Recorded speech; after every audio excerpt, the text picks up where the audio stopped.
Welcome back to Physics of Flight. I'm Danny and I'm here at Hole 10 at Jones East in Emporia, Kansas. And I'm here to do a little bit of an experiment. I'm going to start with throwing a defender.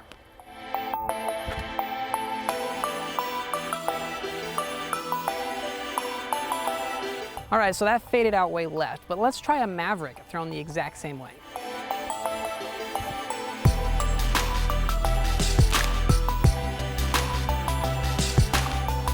So I threw that one the exact same way as I threw the first one, but it went a lot better. Let's take a look at why. Let's take a look at how all discs fly and all the different shot shapes you can get out of them here on Physics of Flight.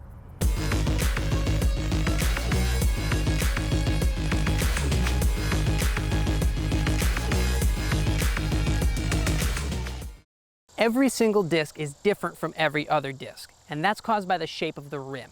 Now, the shape of the rim shapes the flight of the disc by changing two things, the speed and the stability. Let's look at stability first.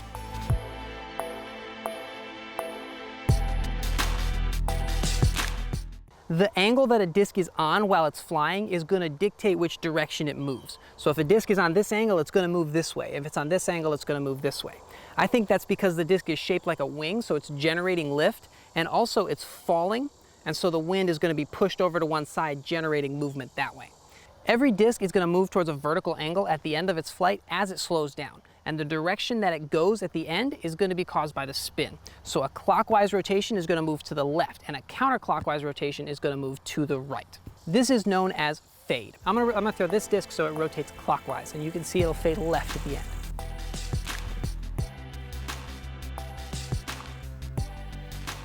So now I'm going to throw this disc so it rotates counterclockwise and it'll fade to the right at the end.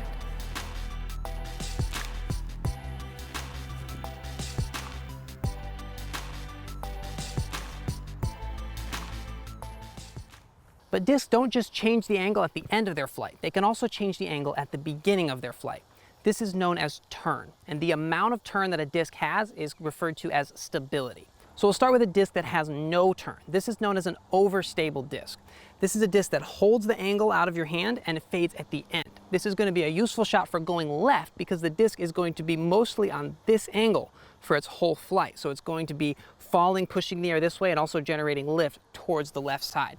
This is good for shots that you need to hook to the left or you're trying to get around obstacles. Now, stability is a spectrum. You have everything from an overstable disc, like I just described, to an understable disc. This is a disc with a lot of turn. Frequently, these discs have so much turn that they're on such a steep angle that they don't fade back at the end. They just sort of turn towards flat because the disc is trying to get back to that vertical angle. This is a useful disc to have for a shot that bends to the right. If you're trying to go way up and over something or way around something, you can throw an understable disc because it's going to hold that angle and it's not going to fade back left at the end. So this is a defender. This is a very overstable disc. So when I throw it, it's not going to change the angle that it's on. It's going to stay on the same angle and then just have that natural fade left at the end. For comparison, this is a Maverick. This is an understable disc. So when I throw this disc, its angle is going to change out of my hand and it's going to fight that natural fade at the end.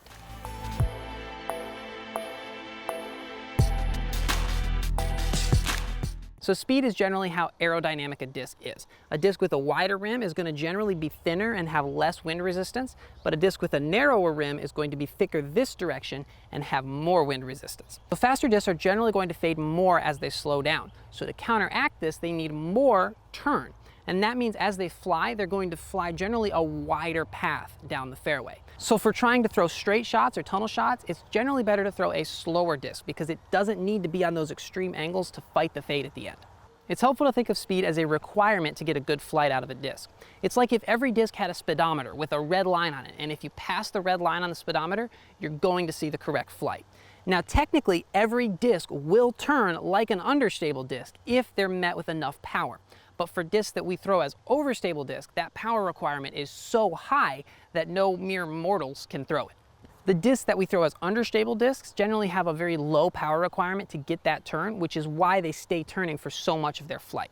I have here a Defender and an Emac Truth. So to demonstrate how effective it is to get a disc up to speed, I'm going to throw these both at enough power for the Emac Truth, but not enough for the Defender. So you can see the Defender isn't going fast enough to meet its requirement to turn. So it's just going straight and then fading as if it were overstable because I'm not meeting that requirement. I don't know if you can tell there, but the Emac Truth is probably 30 or 40 feet farther than the Defender just because I was able to get that one up to speed at a low power level. All right, so I'm back with a Defender and an EMAC Truth. Now I'm gonna throw both of these really hard and see what the difference is. The Defender, I'm going to access that high speed that it has, and the EMAC Truth, who knows what'll happen. Let's see which one goes farther.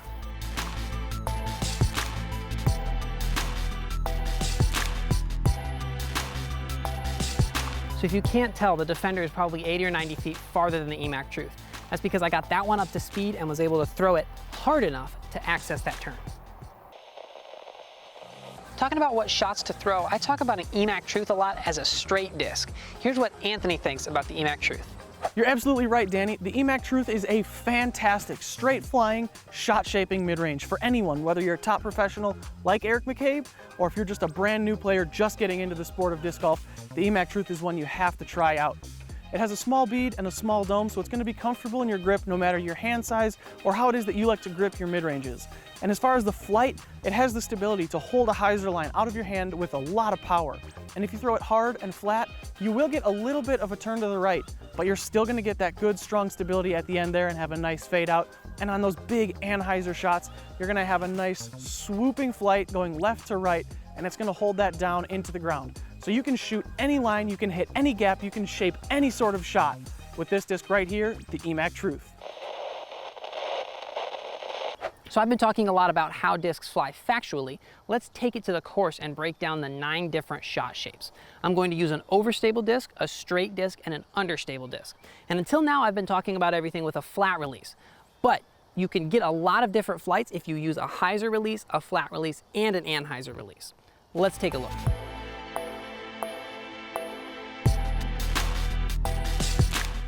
A hyzer release is when a disc is already tilted in the direction that it's going to fade at the end of its shot. So it's tilted towards the ground. A flat release is, well, flat, and an anhyzer release is where it's tilted up against that angle that it's going to fade at the end. So it's generally for getting like a helix sort of shot. So we'll start with the hyzer release. An overstable disc on a hyzer release is generally going to be a spike hyzer or a skip shot. This shot isn't going to go very far, but it's going to be fairly accurate and useful in some situations. A hyzer release on a straight disc is what's known as a hyzer flip. This is where the disc starts on a hyzer angle, but then flips to flat or even a little bit turned over. This is great for long and straight shots while also maintaining some control. Lastly, a hyzer release on an understable disc is just going to be a more exaggerated hyzer flip. It's going to start on this hyzer angle and flip up to flat and probably flip all the way over. This is great for long distance shots that need to carry straight and then fade to the right. It flies a very similar flight path to a long distance shot, just rotating the other direction. Moving on to a flat release, like we've already covered, a flat release with an overstable driver is going to hold the angle that it's on until the very end when it skips to the left and fades out. A flat release on a straight disc is generally going to be an anhyzer. Because it's going to access that turn, it's going to get on this angle and it might hold it the whole way or it might fade back at the end. This is going to be a very far flying shot because it's getting all of the glide from fighting out, and it's going to be flat for a large percentage of its flight and get that extra forward penetration. A flat release on an understable disc is going to be a big anhyzer. You're going to need to throw this shot a little bit higher than normal, but it's going to access that turn and hold that angle all the way into the ground. It's going to be very useful for getting way up and around obstacles and penetrating to the right. And last, we'll go with an anhyzer release. An anhyzer release on an overstable disc is still not going to access that turn, but it's just going to start on this angle. So it's going to fight out and flex back to the left. Now this feels like it's going far because it's spending so much time in the air flexing, but because an overstable disc has so much fade, it's going to fade short of where a shot like a hyzer flip or a flex shot would go. So an anhyzer release with a straight disc is going to be very similar to a flat release with an understable disc. It's just going to be a big anhyzer. It's going to hold that angle for a very long time, but because it still has that fade at the end, it's going to start coming out and maybe get you a little bit more forward penetration at the end of its flight. Now, an anhyzer release with an understable disc is probably going to flip over, dive into the ground, and roll. Let's take a closer look at what it's doing there.